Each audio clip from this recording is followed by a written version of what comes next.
Baik. Sebelum memulai wawancara, mungkin Ibu bisa memperkenalkan diri.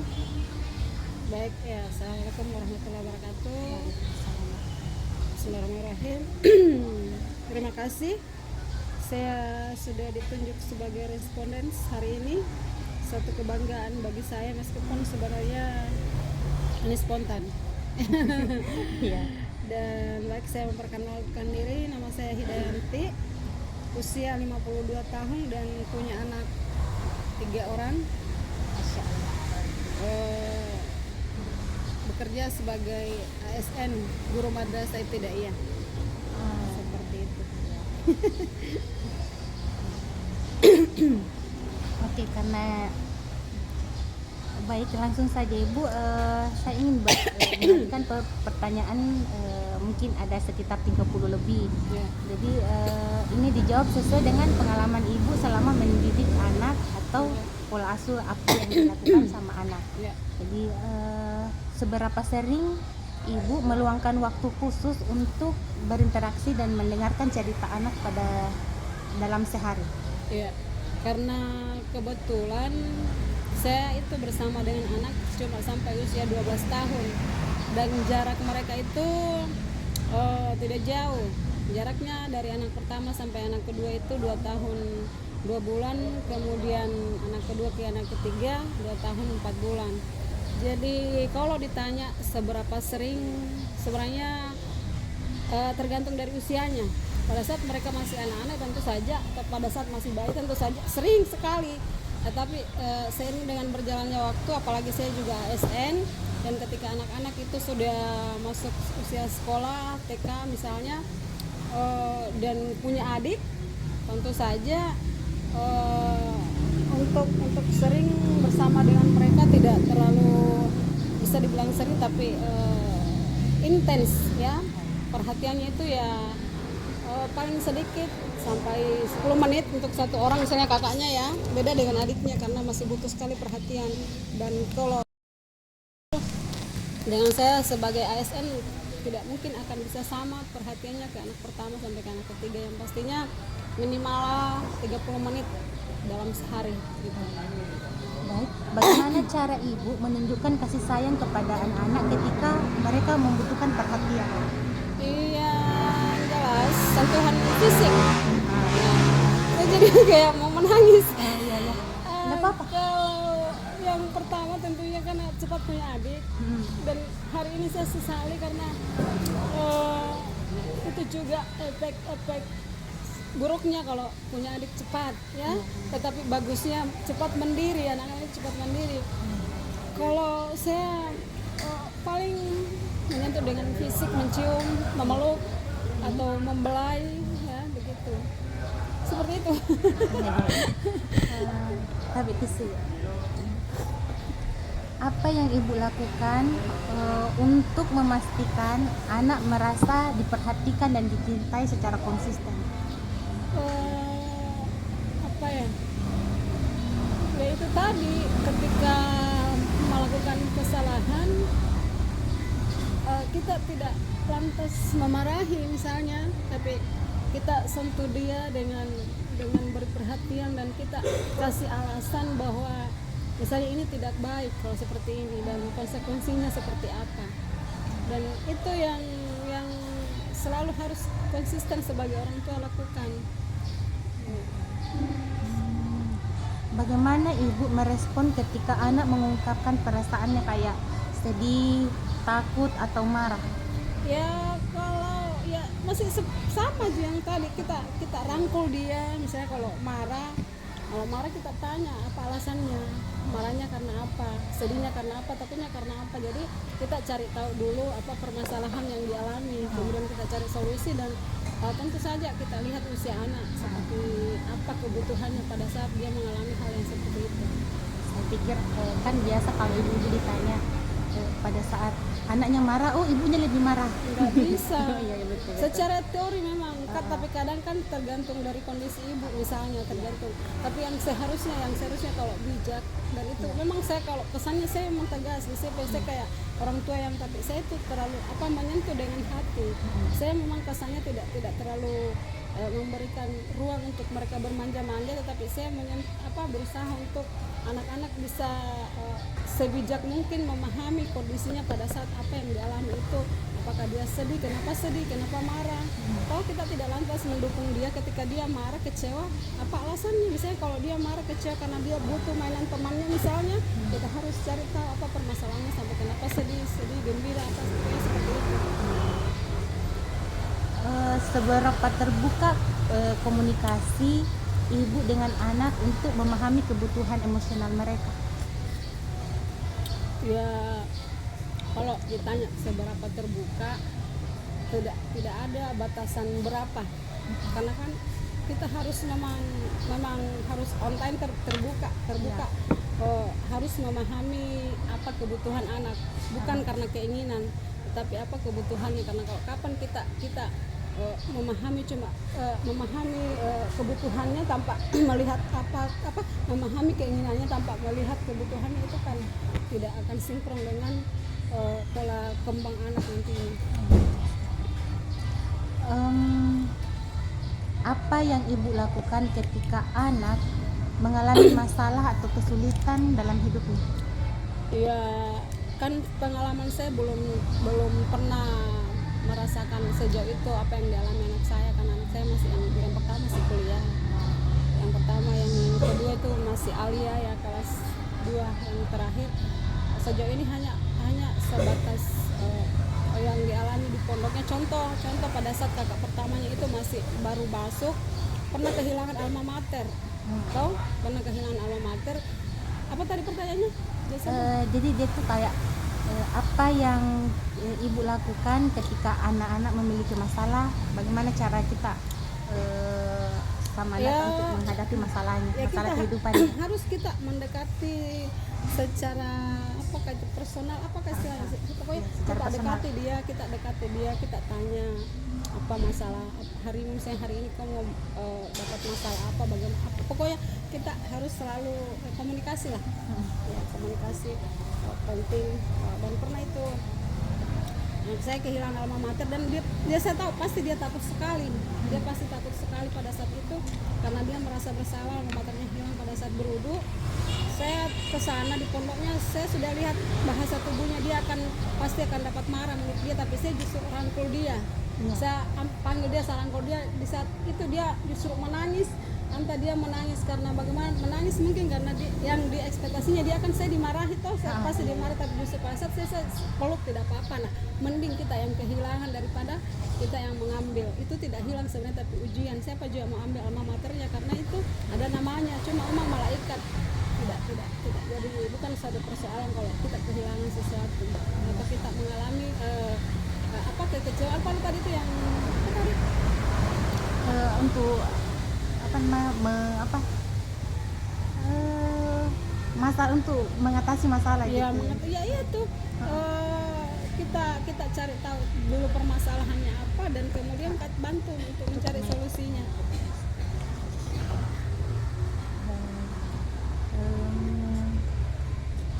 Seberapa sering ibu memberikan pelukan, belayan atau sentuhan fisik penuh kasih sayang kepada anak di waktu masa perkembangannya? Ya, sesering mungkin, karena kalau anak itu sebenarnya tidak terlalu butuh kata-kata, tetapi yang mereka butuh itu adalah sentuhan, bahasa tubuh ya. Jadi ya sesering mungkin, tidak sampai, pokoknya sesering mungkin, tidak terhitung. Bagaimana caranya ibu memberikan pujian atau apresiasi terhadap usaha pencapaian anak? Kalau misalkan anak mendapat ranking kah, atau bagaimana caranya ibu memberikan apresiasi? Kalau waktu kecil kan belum dapat peringkat ya, pastinya saya kan orangnya begitu, kayak kelihatan tegaan. Saya kalau lihat anak saya jatuh, saya tidak pedulikan. Saya lihat bagaimana tingkat kejatuhannya itu, bagaimana, apakah memang butuh bantuan untuk segera ditolong atau bagaimana. Tapi kalau saya lihat dulu, tapi pada saat saya lihat dan dia bisa bangkit sendiri tanpa saya bantu, saya bilang hebat, kamu bisa bangun sendiri. Kayak tadi waktu dari kuburan tuh, anak-anak itu yang hampir jatuh tuh, tidak, saya langsung memuji, hebat dia bisa bangun sendiri, jagonya, seperti itu. itu. Oh iya, iya. Udah harus biasakan orang tua langsung diambil, sayang biasa dipukul meja apa barang-barang di situ tempatnya jatuh dimarahi, tetap tidak bisa, biarkan anak mandiri. Bagaimana ibu menunjukkan empati ketika anak menghadapi kekecewaan atau kegagalan dalam melakukan sesuatu? Ya sebenarnya pertanyaannya dan jawabannya hampir-hampir sama aja dari awal tadi sebenarnya. Itu tadi tetap kita artinya bukan juga terlalu mendukung bagaimana kecewanya dia, tetapi kita tetap cari tahu apa masalahnya, apa masalahnya sampai kecewa begitu, apa yang menyebabkan. Jadi kan kalau tahu permasalahannya ya kita pasti tahu bagaimana caranya untuk memberikan solusi dan penguatan ataupun motivasi untuk tidak terlalu larut dalam kekecewaannya. Aturan-aturan apa saja yang ibu tetapkan di rumah untuk mengatur perilaku anak sehari-hari? Kalau saya live jadi kalau saya sejak kecil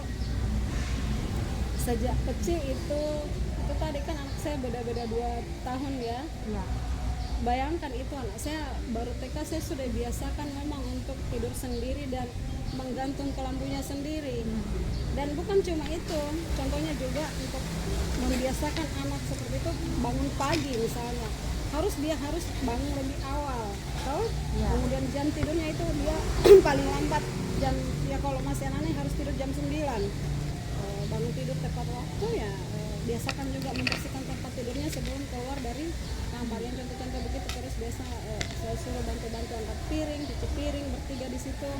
Ya itu contoh-contoh yang seperti itu. Menjemur pakaian malah. Iya. Usia TK itu dengan anak kelas 1 SD misalnya dan adiknya masih TK, saya suruh sama-sama menjemur pakaian, saya angkatkan keluar ya saya suruh jemur. Luar biasa. Iya. Dan itu fakta, bukan semacam teori, dan itu yang saya lakukan. Iya. Biasa. Jadi bagaimana caranya ibu memastikan bahwa anak-anak ini memahami dan mematuhi aturan yang telah ditetapkan? Jadi memang apa yang ditanyakan sama anak-anak atau yang disuruh memang dilakukan secara ikhlas atau dia melakukan itu secara marah-marah atau bagaimana?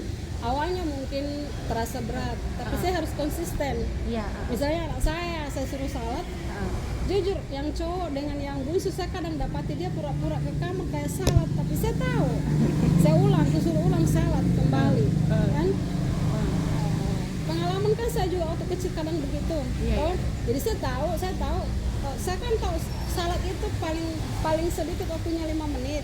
Kalau dia ke kamar cuma 2 menit bukan salat subuh, saya tahu kembali masuk kamar salat. Kau minta maaf karena tadi itu tidak salat Ki. Aku tahu salat Ki. Berulang dia lakukan begitu dan saya konsisten dengan aturan saya, itu tidak membiarkan. Sampai akhirnya mereka terbiasa. Oh iya. Saya harus konsisten. Nggak bisa dibohongi. Iya, saya tahu kalau masuk kamar tidak sampai 2 menit. Cuma berdiri dalam keluar lagi seolah-olah sudah dia pikir mungkin itu saya sudah lupakan ketika saya suruh dia ke sana. Saya tahu kalau mungkin dia merasa perhatiannya ibu bukan di saya. Jadi enggak apa-apa. Iya, enggak apa-apa. Padahal saya tahu kan padahal mata memang menghadap ke sana, tapi gerakannya kenapa cepat sekali. Gitu. Saya konsisten, orang tua harus konsisten bilang jangan sampai goyah kan. Seperti juga misalnya aturan saya itu anak saya itu dari SD sampai kelas 6 cuma 2.000. Tidak boleh minta sama sekali, makanya dia harus sarapan. Kalau di sekolah minta 2.000 tidak boleh. Pernah itu menangis minta, tidak boleh. Tapi pada saat dia tidak minta saya kasih. Pada saat dia lupa, misalnya juga saya dari bepergian saya tidak pernah kasih langsung makanan atau cemilan. Lama-lama baru saya bilang ada itu nak di tas. Tapi saya ajarkan memang jangan pernah mengambil sesuatu di tas. Kalau saya suruh bawa ke sini tasnya, baru saya ambilkan kayak uang di tas, kasih nak pergi belikan, tolong belikan ini. Saya tidak pernah membiarkan mereka mengambil sendiri dalam dompet, tapi dia ambil dompet baru saya kasih keluar. Dan itu harus konsisten. Hal-hal kecil begitu tak? Bagaimana caranya ibu mengawasi kegiatan atau pergaulan anak tanpa membuat mereka merasa terkekang? Kalau sejauh ini kan alhamdulillah anak saya di pondok. Jadi untuk mengawasi secara ini enggak, tapi yang saya sekarang yang di Jawa itu ya saya tentu cari tahu dulu siapa temannya. Saya sering kalau teleponan, nah, sama siapa ini, udah kirim fotonya ini teman-teman ini tuh. Itu kan kalau kita kasih kepercayaan kepada mereka dan kita kasih semacam edukasi, kalau misalnya ada bulian, hindari yang ada pelecehan begitu, sentuhan fisik dari ini toh. Belum berpengalaman bagaimana kalau masalah pergaulan, karena anak saya percayakan bagaimana di pondok, tapi yang di sana ini yang di Jawa sekarang saya sering teleponan, saya kasih kepercayaan kita jauh-jauh ke sana kuliah. Coba bayangkan dari kecil, makanya saya didik kita untuk mandiri supaya di sana kita tahu pasti apa yang saya inginkan. Nah, iya Mi, tenang Mi, soal kita bagaimana mau gaul, bagaimana saya bebaskan, yang penting itu positif. Dan kita luaskan jika saya Mi, kalau saya soleh dalam arti yang positif, yang penting kita tetap prioritas kuliah. Mungkin mau apa mau terserah, yang penting tetap prioritas kuliah. Kita kan ke situ kuliah, masa kita pulang tidak bawa ijazah. Tanggung jawab apa yang ibu berikan kepada anak sesuai dengan usia mereka? Ya kembali lagi ke jawaban yang tadi. Misalnya di usia masih ini ya, seperti membersihkan tempat tidurnya, saya biasakan untuk angkat piringnya sendiri. Itu di usia berapa itu? Di usia sejak mereka sudah usia bukan TK. Bahkan dari sejak umur 2 tahun kan sudah bisa angkat piring. Jadi kalau misalkan ini kan ada yang anak pertama kan dia usianya sekarang kuliah, jadi dia bertanggung jawab dengan nilai dan dirinya sendiri. Iya, bertanggung jawab dengan nilai dan dirinya sendiri, kesehatannya dan semuanya. Pokoknya dari uangnya dan segala macam, bertanggung jawab dengan dirinya sendiri. Sambil saya kontrol sekali telepon, tapi saya tidak pernah mencoba untuk telepon kecuali dia menelpon. Paling saya apa kabar, nanti kan dia tidak nyaman pada saat ini, dia merasa anak mama sekali kan, bisa saya kasih, bukan berarti saya tidak telepon, berarti bukan tidak sayang, tapi kalau kita yang nelpon lah berarti kita ada waktu untuk teleponan sama Mimi. Seperti itu.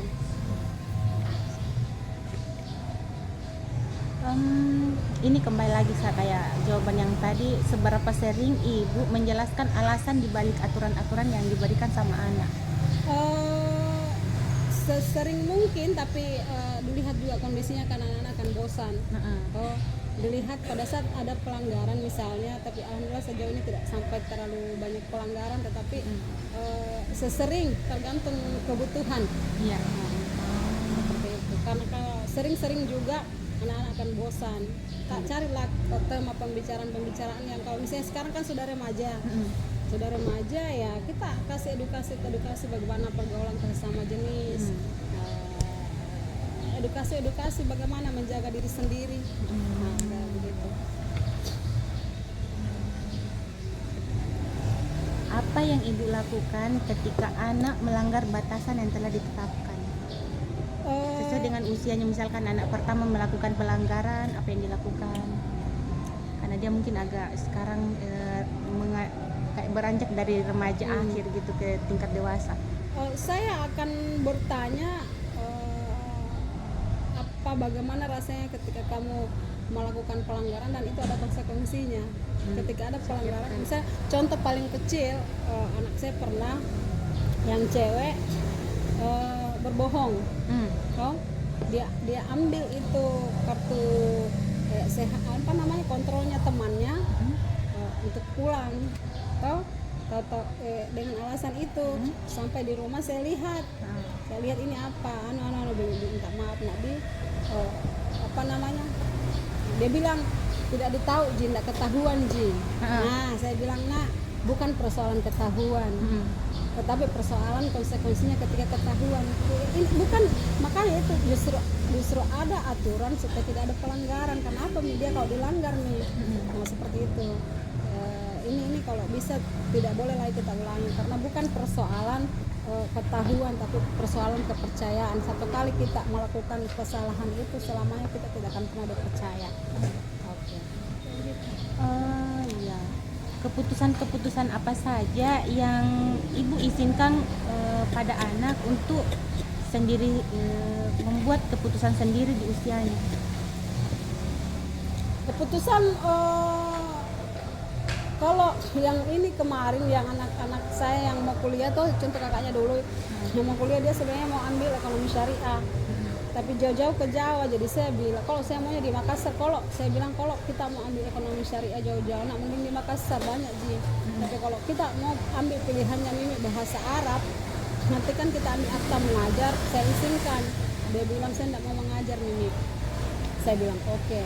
Tapi tolong dulu untuk sekarang penuhi kemauan Mimi.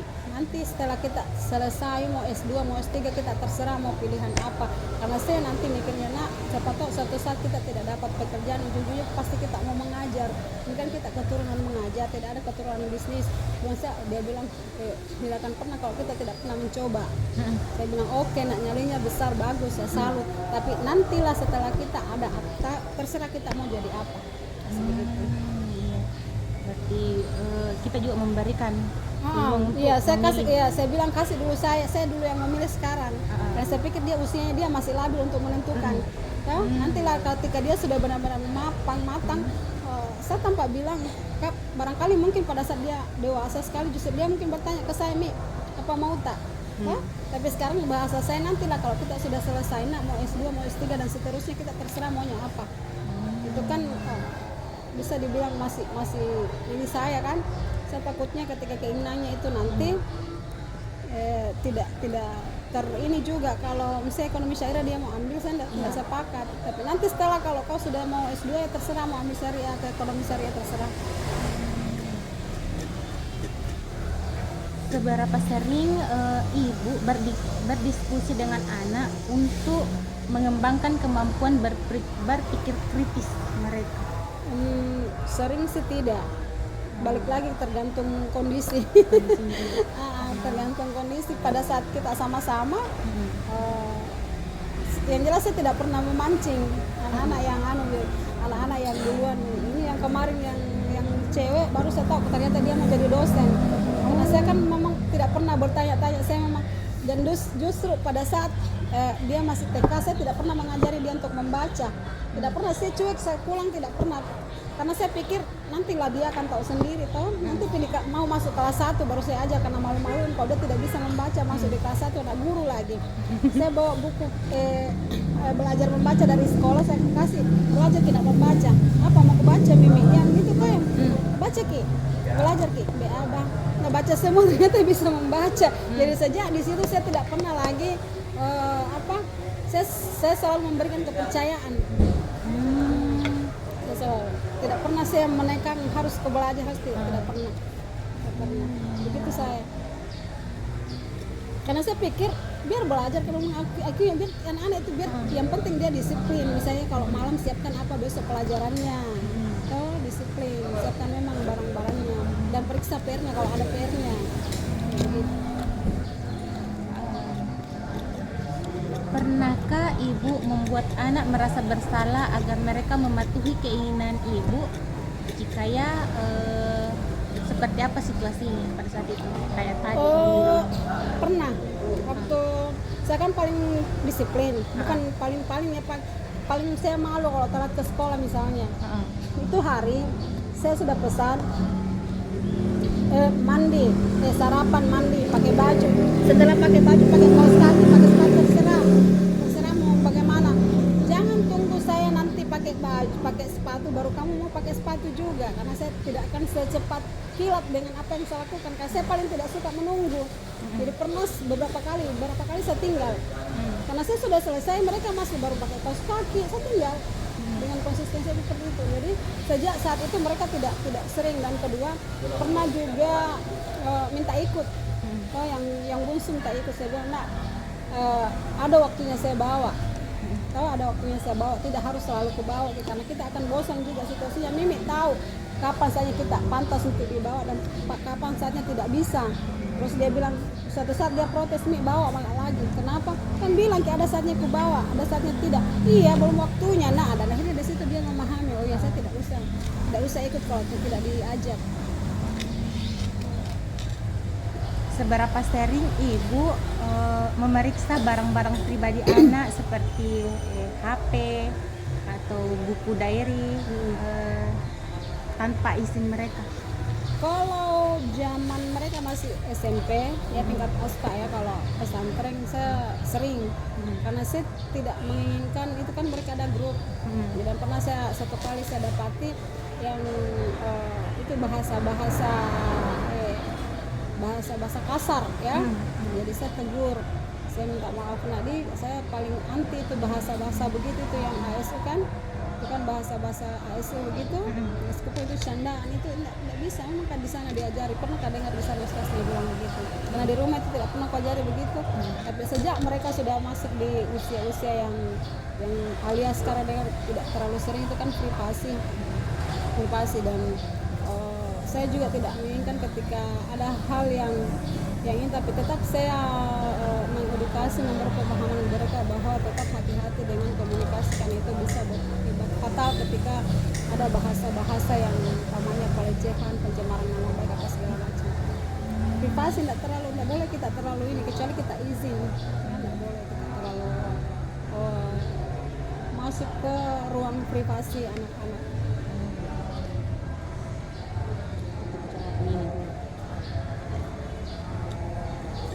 Apakah ibu memberikan kepercayaan kepada anak untuk memiliki rahasia atau hal-hal pribadi yang perlu ibu ketahui?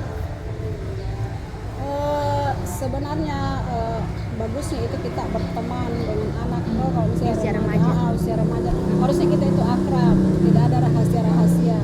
Karena ketika mereka tidak terbuka, itu bisa berakibat fatal ketika mereka punya masalah-masalah ke temannya atau bagaimana. Jadi mestinya itu kita anak-anak harus dengan orang tua itu komunikasi saling terbuka. Pernahkah ibu mengabaikan atau bersikap dingin kepada anak sebagai bentuk hukuman?